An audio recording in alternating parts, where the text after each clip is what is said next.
সকলোৰে অপেক্ষাৰ উৰ পেলাই মই ঘোষণা কৰিবলৈ লৈছোঁ বিহু সম্ৰাজ্ঞী 2024 চনৰ বিজয়ীগৰাকীৰ নাম। কিন্তু তাৰ আগতে প্ৰত্যেকে কৰাৰ দৰে প্ৰতিটো প্ৰতিযোগিতাত হোৱাৰ দৰে এবাৰ আপোনালোকৰ পৰা জানিব বিচাৰিছোঁ, কোনে পালে ভাল পাব আপোনালোকে? কোনে পাব লাগে বাৰু বিহু সম্ৰাজ্ঞী দৰ্শকৰ মতে?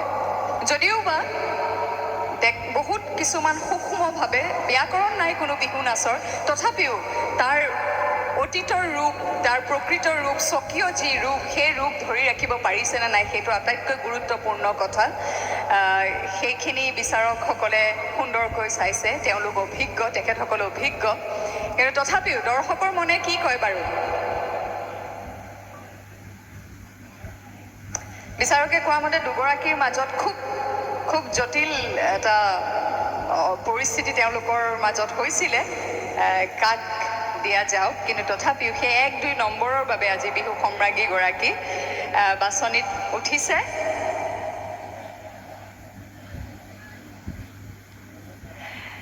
বাৰু আৰু অধিক সময় নলৈ, কিয়নো এতিয়া নিশাও বহুত হ'ল, 2 বাজিবলৈ হ'ল, কেৱল 5 মিনিট বাকী। এই 1:55-ত 17 এপ্ৰিলৰ 1:55-ত মই এতিয়া 17 এপ্ৰিল হ'ল, 12 বজাৰ পাছত 17 এপ্ৰিল হ'ল।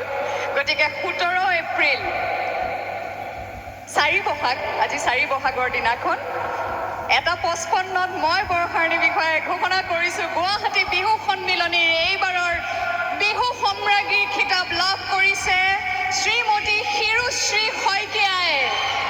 এইবাৰৰ বিহু সম্ৰাজ্ঞী 2024 চনৰ শিৰুশ্ৰী শইকীয়ালৈ আমি আন্তৰিক অভিনন্দন জ্ঞাপন কৰিছোঁ। তেখেতে লাভ কৰিলে বিহু সম্ৰাজ্ঞীৰ খিতাপ। আমি তেখেতক মঞ্চলৈ 4 বহাগৰ দিনাখন 1:55-ত মই